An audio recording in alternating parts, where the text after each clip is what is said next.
Hello everyone, আমাদের প্রথম procedural modelling সেশনে স্বাগতম। আজকে আমরা হুডিনি সফটওয়্যার সম্পর্কে কিছু আইডিয়া নেওয়ার চেষ্টা করব। সো এটা হচ্ছে হুডিনির সাথে ট্র্যাডিশনাল 3D সফটওয়্যার যেমন ব্লেন্ডার, 3ds Max বা মায়া, এদের মধ্যে পার্থক্য হচ্ছে হুডিনিতে আপনি কাইন্ড অফ একটি রেসিপি বা একটি ফাংশন ক্রিয়েট করেন যার একটি ইনপুট থাকে এবং সেই ইনপুটের উপর আপনি কি করবেন সেই প্রসেসটি আপনি ডিফাইন করেন এবং ওই প্রসেসের উপর নির্ভর করে আপনার আউটপুট কি হবে। চলুন একটা ছোট্ট এক্সাম্পল দেখে নেওয়া যাক। সো আমরা ইনপুট, প্রসেসিং এবং আউটপুট সম্পর্কে কথা বলেছি। আমাদের এই ছোট এক্সাম্পলে এই কার্ভ নোডটি হচ্ছে ইনপুট, আর এইখানে এই নোডের উপর যা প্রসেসিং আছে সেটা করা হয়, আর প্রসেসিং এর শেষে আউটপুট বের হয়। সো এই কার্ভ নোডের উপর প্রথমে রিভলভ নামের নোডটা যদি আমরা ড্রপ করি, আপনি খেয়াল করবেন এই কার্ভ নোডের ইনপুটের উপর ভিত্তি করে রিভলভ নোডটা কাজ করছে। আমি যদি এইখানে কার্ভ নোডের শেপ চেঞ্জ করি, আউটপুটের শেপও চেঞ্জ হবে। এরপর এইখানে শার্প এজ আছে, এটা রিমুভ করার জন্য আমি বেভেল নোট ড্রপ করলাম। দেখতে পাচ্ছেন বেভেল নোট ড্রপ করার ফলে শার্প এজগুলো রাউন্ডি শেপ নেয়। এরপরে কিছু প্রয়োজনীয় নোড আছে যেমন নর্মাল নোড, আমি এখন এক্সপ্লেন করছি না। আর খেয়াল করবেন এইখানে দুটি গর্ত আছে। সো আমি যদি পলিফিল নোটটা ড্রপ করি, ট্রাই করবে গর্তগুলো ফিল করে দেওয়ার। আর ফাইনালি নাল নোডের মাধ্যমে আমরা আউটপুটটা ডিফাইন করছি। আমরা বলতেছি যে আমাদের সেটআপ এটা হচ্ছে এখন আউটপুট। সো আগেই বলেছি হুডিনিতে ইনপুট থাকে, প্রসেসিং হয় এবং আউটপুট বের হয়, আর এই সব কিছুই লাইভ থাকে। সো আমি যদি এখনো এই কার্ভের শেপটা চেঞ্জ করি, খেয়াল করবেন গ্লাসের শেপটা চেঞ্জ হবে বা আউটপুট শেপটা চেঞ্জ হবে। আর ভিতরের যে কটা নোড আছে এরা সবগুলোই লাইভে এই নোড ইনপুটের উপরে প্রসেসিং করবে। সো আশা করি হুডিনির সম্পর্কে একটা বেসিক আইডিয়া পাওয়া গেছে। এরপরে আমরা একটা অ্যাডভান্সড এক্সাম্পল দেখব। আর কিপ ইন মাইন্ড, আমাদের আজকের ভিডিওটি কোনো বিগিনার টিউটোরিয়াল না, এটা জাস্ট একটা প্রসেসের এক্সাম্পল। আপনারা যদি বিগিনার টিউটোরিয়ালে আগ্রহী হন, আমাদের ডিসকর্ডে জয়েন করুন, আমরা যথাসম্ভব হেল্প করার চেষ্টা করব। সো এটি হচ্ছে আমাদের দ্বিতীয় এক্সাম্পল, এটি একটু অ্যাডভান্সড লেভেলের। আমি note by note go through করার ট্রাই করব। যদি কোনো কোয়েশ্চেন থাকে অ্যাজ অলওয়েজ আমাদের জিজ্ঞেস করতে পারেন। সো গ্লাসের এক্সাম্পলের মতোই এটারও শুরু হয় একটা কার্ভ থেকে, বাট ওইখানে কার্ভটা যেমন গ্লাসের শেপ ডিফাইন করতো, এইখানে কার্ভটা চেয়ারের শেপ ডিফাইন করছে। আমি যদি সাইজ চেঞ্জ করি বা কার্ভের শেপ চেঞ্জ করি, দেখা যাচ্ছে যে চেয়ারের শেপও চেঞ্জ হচ্ছে। আপনি অনেক ইউনিক শেপের চেয়ার ক্রিয়েট করতে পারবেন।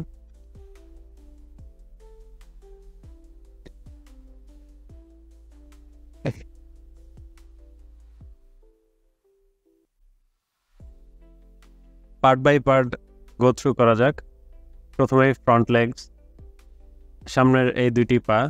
যেহেতু আমাদের চেয়ারের আমরা যে টাইপের চেয়ার সিলেক্ট করেছি, এইখানে বেসিক্যালি পেছনের কোনো লেগ নাই, এই পেছনের অংশটাই পেছনের পা হিসেবে কাজ করতেছে। তো ফ্রন্ট লেগস বলতে এখন জাস্ট এই সামনের পা দুটাকেই বোঝানো হচ্ছে। সো এইখানে ইনপুট কার্ভটা প্রসেসড অবস্থায় আছে। দেন এটা এইখানে আমরা ফেচ করতেছি একটা অবজেক্ট মার্জ নোডের সাহায্যে। কোনো নোড ড্রপ করতে চাইলে আপনি ট্যাব প্রেস করে নোডের নাম টাইপ করলে সেটা এখানে ড্রপ করা যাবে। এরপরে আপনি কোন নোডটাকে এখানে ফেচ করতে চাচ্ছেন সেটি দেখায় দিলে এটা ফেচ করবে। সো এখন যেহেতু একটা কানেক্টিং ওয়্যার ক্রিয়েট হয়েছে, তার মানে বোঝা যাচ্ছে যে এই দুইটা নোডের মাঝখানে এখন একটা সম্পর্ক আছে। নেক্সটে আমি পিছনের দুইটি পয়েন্ট ডিলিট করব, যেহেতু আমরা শুধু সামনের দুইটা পা রাখতে চাই। আর এইটা হচ্ছে সিম্পল একটা লেগ মেশ। এটা আপনার কাস্টম কোনো মেশ হতে পারে যেটা ব্লেন্ডার থেকে আসতেছে বা অন্য সফটওয়্যার থেকে আসতেছে। তো আমি যদি এটা কপি টু পয়েন্টস নোট দিয়ে এই চারটা পয়েন্টে কপি করি, এই চারটা পয়েন্ট সাইডে। সো এটা এখন দুইটা পয়েন্টে কপি হচ্ছে। আমি যদি এই দুইটা পয়েন্ট ডিলিট না করি, দেন চারটা পয়েন্টেই কপি হবে। সো আমি পিছনের 2টা পা ডিলিট করে দিচ্ছি যাতে সামনের 2টা পা থাকে। তো সামনের 2টা পা খুবই সিম্পল। সো ফ্রন্ট লেগস ডান। এটা আবার আরেকটা অবজেক্ট মার্জ নোট দিয়ে আমরা সবগুলো ইন রেজাল্ট একসাথে এনে, যেমন পা, এরপরে সিট, এরপরে লেগ রেস্ট, এরপরে হচ্ছে পেছনের পার্টটা, 4টা একসাথে আনলে আমরা এইভাবে মার্জ করে একটা ফুল চেয়ার বেসিক্যালি দেখাতে পারবো। এবং এইভাবে এখান থেকে আমরা এক্সপোর্ট করে সাবস্টেন্স পেইন্টার বা অন্য কোনো সফটওয়্যারে যদি টেক্সচারিং করতে চাই নিয়ে যেতে পারবো। এরপর হচ্ছে সিট, সেম ওয়েতে আমরা এই কাপটাকে ফেচ করতেছি। এরপরে হচ্ছে এটিকে যেহেতু সিট একটু উপরে থাকবে আর হাইটটা হবে এক্স্যাক্টলি চেয়ারের লেগ যতখানি বড়, তো আমরা এই লেগের হাইট ভ্যালুটাকে, এই লেন্থ ভ্যালু লেগের, এটাকে আমরা রেফারেন্স করে এই ট্রান্সফর্ম নোডে নিয়ে আসছি। সো আমরা বলতেছি যে লেগটা যতখানি বড়, সিটটা মাটি থেকে ততখানি উপরে হবে। তো সিটটা উপরে উঠে গেছে। এখন এটা যেহেতু একটা এমটি কার্ভ, আমরা এটাকে একটা ফেস দেওয়ার ট্রাই করব। ফেস চলে আসছে। এরপরে কিছু প্রসেসিং আছে, সবকিছু আমি এক্সপ্লেন করব না। পলি এক্সপ্যান্ড যেটা করে, এই পলিগনটাকে এক্সপ্যান্ড করে, এটা হচ্ছে বিফোর আফটার, যাতে সিটটা একটু বড় হয়। এরপর আমরা পয়েন্ট বেভেল করে কর্নার পয়েন্টগুলোকে রাউন্ডিশ করব, এটা বিফোর আফটার। এরপর একটা এক্সট্রুড যেটা থিকনেস দেয়, এরপর আর একটা পলি বেভেল যেটা রাউন্ড ফিল দেয়। সো সিট ডান। তো এইভাবে ফ্রন্ট লেগস আর সিট দুইটা যদি একসাথে দেখাই, এখানে ফ্রন্ট লেগস আর সিট এই দুইটাকে মার্চ করলে এইটুকু আমরা এ পর্যন্ত দেখলাম, সামনের লেগ আর উপরের সিট। সো এখন দেখা যাক ব্যাক সাইড, অর্থাৎ এই পার্টটা কিভাবে ক্রিয়েট করা হয়েছে। 3টা পার্টের মিক্স, তা হচ্ছে এই পার্টটা, দেন এই হেড রেস্ট, ব্যাক রেস্ট, আর হচ্ছে এই উডেন প্ল্যাঙ্ক গুলো, এই 3টা একসাথে মার্চ করলে বেসিক্যালি এই টোটাল ব্যাক পার্টটা ক্রিয়েট হয়। সো আমরা এক পার্ট করে গো থ্রু করি। সো প্রথমে অ্যাজ অলওয়েজ কার্ভ ইনপুটটা আমরা ফেচ করব। যেহেতু আমাদের আউটপুট দেখলে বোঝা যাচ্ছে যে আমাদের এই সামনের পার্টের কোনো প্রয়োজন নাই, আমরা এই সাইডটা ডিলিট করে দেব, জাস্ট এই একটা সাইড রাখবো এবং এটা দিয়ে আমাদের টোটাল ব্যাক টেস্টটা বানানোর চেষ্টা করব। সো এইভাবে আমরা এইটা রাখবো, দেখতে পাচ্ছেন শুধু পিছনের এটা আছে। এরপরে যেটা হবে যে এই শেপটা যদি আমরা আনতে চাই, এই বটম এবং এই টপে আমাদের 2টা প্ল্যাঙ্ক থাকবে, 2টা পার্ট থাকবে যাদের আমরা কানেক্ট করব। তো এইটা একটা পার্ট যেটা অলরেডি আছে, আর এটাকে মুভ আপ করলে একটা ভ্যালু দিয়ে মুভ আপ, এটা আপনি ইচ্ছা মতো বড় করতে পারেন। দেন আমরা চাবো এই 2টা পার্টের এই 2 কর্নারগুলো যেন অ্যাড হয়, একটা অ্যাড নোড দিলে এইভাবে তারা জয়েন্ট হয়ে যাবে। এরপরে রিস্যাম্পল নোড আছে যেটা একটা কার্ভকে রিস্যাম্পল করে প্রয়োজন মতো পয়েন্ট অ্যাড করে। এরপরে আমরা চাচ্ছি এই মিডল পয়েন্টটাকে আমরা, যদি আমরা আউটপুটে খেয়াল করি, আমরা চাবো যে এই উপরের 2টা point like other than this middle point, এই মিডল পয়েন্টটা ছাড়া আমরা বাকি পয়েন্টগুলোকে চেয়ারের পিছন দিকে মুভ করার ট্রাই করব। যদি আউটপুট দেখেন তাহলে বোঝা যাবে। সো আমরা চাবো এই মিড পয়েন্টটাকে আমরা গ্রুপ করব। এরপর ট্রান্সফর্ম অ্যাক্সিস নোডকে আমরা বলবো যে এই মিড পয়েন্টটাকে ইগনোর করতে। তো এই নট দিয়ে বোঝাচ্ছে যে আমরা মিড পয়েন্ট ছাড়া বাকিদের ট্রান্সফর্ম করতে চাই। সো যদি আমি বিফোর আফটার দেখাই, দেখা যাচ্ছে এটা পিছন দিকে যাচ্ছে। এখন এই ট্রান্সফর্ম অ্যাক্সিস কিভাবে বুঝবে যে চেয়ারের পিছন সাইড কোনটা, কারণ এইটা ইজিলি এই দিকেও মুভ করতে পারতো। সেইটা ডিটেক্ট করার জন্য এখানে ছোট্ট একটা প্রসেসিং আছে। আমরা যদি ইনপুট কার্ভটাকে এভাবে থিকনেস দেই আর যে আমাদের ইনপুট প্ল্যাঙ্কটা আছে ওইটাকে যদি প্রজেক্ট করি সেই ইনপুট প্ল্যাঙ্কের উপর, দেন ওইটা একটা নর্মাল ডিরেকশন ব্যাক করে এই রে নোড দিয়ে। তো রে একটা পয়েন্টকে একটা মেশের উপরে প্রজেক্ট করে, এবং আমি যদি বলি যে আমার নর্মাল ডিটেইলটা লাগবে, জাস্ট তুমি যে অ্যাঙ্গেল থেকে ওর উপরে প্রজেক্ট হয়েছে সেই ডিরেকশনটা আমাকে দাও, তো এই ডিরেকশনটা আপনাকে দেবে। সো এই ডিরেকশনটা আমরা এই ট্রান্সফার অ্যাক্সিসকে বলবো যে তুমি যখন এই পয়েন্টগুলোকে পিছন দিকে নিবে এই নর্মাল ডিরেকশনটা ফলো করবা। সো এতে হচ্ছে যে আমি যদি ইভেন আমার কার্ভটাকে রোটেটও করি, যে ইনপুট কার্ভটা আছে এটা অলওয়েজ এই চেয়ারের চেয়ারের পিছন দিক যেদিকেই থাকুক সেই দিক থেকে অপোজিট দিকেই এই ট্রান্সফর্ম অ্যাক্সিস পয়েন্টগুলোকে সরাবে। আশা করি এটা ক্লিয়ার হয়েছে। ট্রান্সফর্ম অ্যাক্সিসের পরে আমরা এই অবস্থায় আছি। এখন আমরা আবার একটা ডিস্যাম্পল নোড ইউজ করবো, বাট আমরা বলবো এইটাকে এত শার্প লুক না দিয়ে একটা সাব ডিভাইডেড লুক দিতে। সো এখানে সাব ডিভিশন কার্ভ সিলেক্ট করলে এটা একটা রাউন্ডিশ শেপ দেয়। আমরা লেন্থ বলতে পারবো যে দুইটা পয়েন্টের মাঝখানে ডিফারেন্স কত হবে, ডিস্টেন্স কত হবে। দেন সুইপ নোড যেটা করে, একটা কার্ভ ইনপুট দিলে একটা শেপ দিয়ে সেই কার্ভটাকে সে সুইপ করে বলা যায়। দেন অ্যাজ অলওয়েজ এখানে শার্পনেস আছে, আমরা যদি পলিভেবল নোড ড্রপ করি এটা রাউন্ড হবে। ব্যাক পার্টের এই পার্টটা ডান। নেক্সট পার্ট আসতেছে হচ্ছে, যদি আউটপুট দেখাই, এই ব্যাক রেস্টটা আমরা সেম এইখান থেকে আমরা ব্যাক রেস্টটা জেনারেট করার ট্রাই করব। তো এখানে বেশ কিছু কমপ্লিকেটেড প্রসেসিং আছে, আমি জাস্ট বেসিক আইডিয়া দেওয়ার ট্রাই করব। কার্ভ নোড যেটা করে, সো আপনি যদি কার্ভ নোডে এই কার্ভ CARVE কার্ভ নোডে যদি একটা ইনপুট দেন, কার্ভের উপর দিয়ে বেসিক্যালি ফ্লো করে আপনাকে একটা আউটপুট দেওয়ার ট্রাই করে। এটাকে 0 আর এটাকে 1 ধরে। সো আমি যদি বলি যে আমাকে 1 আউটপুট দিতে, ও জাস্ট উপরের পার্টটা আউটপুট দেবে। আমি যদি 0 বলিও কার্ভ যেটা ছিল ওইটাই রাখবে।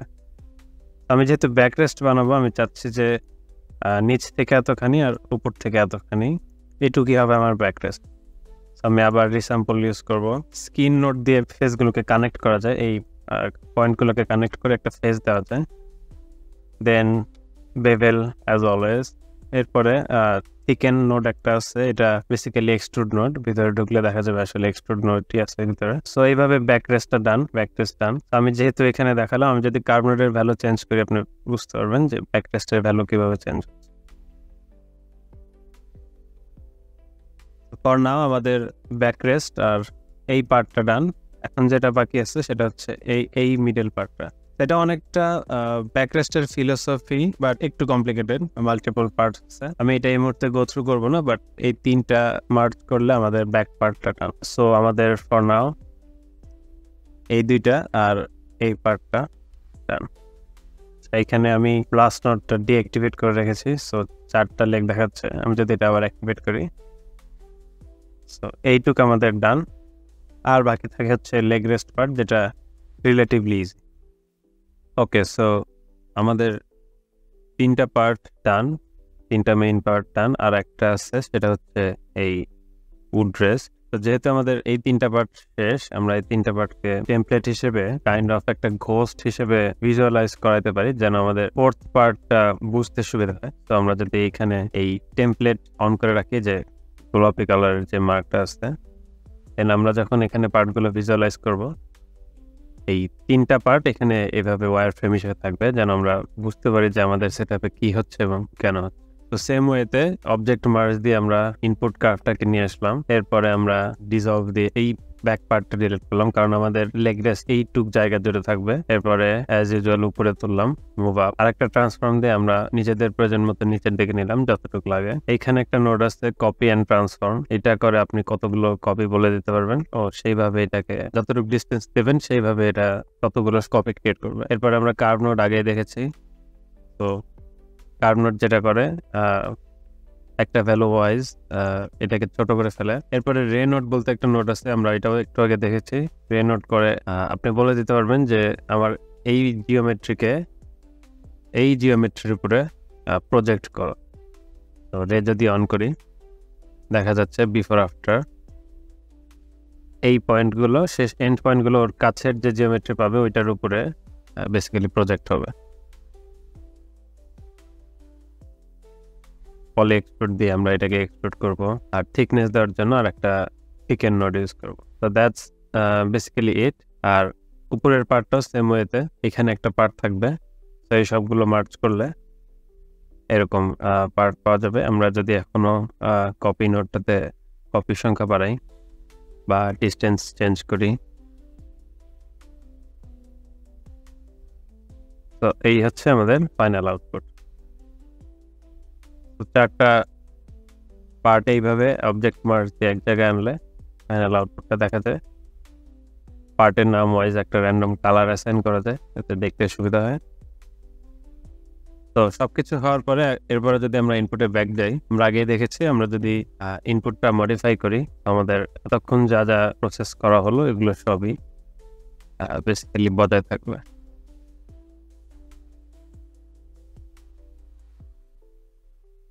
এরপরে আরো কিছু কন্ট্রোল দেখবো যেগুলো এক্সপোজ করা আছে। কন্ট্রোলগুলো আমরা এখনো দেখি নাই। তো এটা হচ্ছে আমাদের মাস্টার কন্ট্রোল। এইখানে ক্লিক করলে দেখা যাবে যে কোন কোন নোডের সাথে এই নোডটার কানেকশন আছে।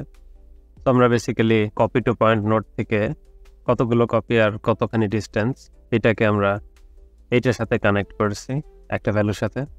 তো এই টোটাল নাম্বার। তো আমরা এক জায়গা থেকে সবগুলো পার্ট একসাথে কন্ট্রোল করতে পারবো। তো দেখা যায় কি কি টাইপের কন্ট্রোল আমরা এক্সপোজ করেছি এই সেটআপে। এটা টোটালি আপ টু ইউ কতগুলো কন্ট্রোল হবে এটার আসলে কোনো লিমিট নাই। আপনার ইচ্ছা আর ক্রিয়েটিভিটির উপর নির্ভর করছে আপনি কি টাইপের কন্ট্রোল রাখবেন। তো ফর এক্সাম্পল এখানে ব্যাক সাইড হাইট আছে, যদি এটা কম বেশি করি এটা বেসিক্যালি ওই ট্রান্সফর্ম নোডটার ভ্যালুটা চেঞ্জ করে। সো এটা কম বেশি করা যাচ্ছে। এবার হচ্ছে ব্যাক সাইড বেন্ড আমরা এইভাবে কন্ট্রোল করতে পারবো। এবার হচ্ছে সিট থিকনেস, সিট কতখানি এক্সপ্লোড হবে সেই ভ্যালু। এরপর যে লেন্থ ভ্যালুটা আছে এটা হচ্ছে এই ব্যাক রেস্টের যে উডগুলো আছে এটার মাঝখানের ডিস্টেন্স কত হবে। এই ফার্স্ট ডিউ এটা আমরা কার্ভ নোডের ফার্স্ট ডিউ আর সেকেন্ড ডিউ আমরা আগেই দেখেছি। এই ফার্স্ট ডিউ সেকেন্ড ডিউ এই ব্যাক রেস্টের ডিস্টেন্স এটাও আমরা আগে দেখেছি। অলসো এই রে নোড ডিটেক্ট করে এবং ডাইনামিক্যালি চেঞ্জ হয়। তো দেখতে একটা ভালো ইফেক্ট আসে। এটা যেহেতু মাঝখানে আরেকটা পলিগন ডিটেক্ট করেছে সো এই রে নোড আর এটার গায়ে না লেগে এটার গায়ে প্রজেক্ট হয়।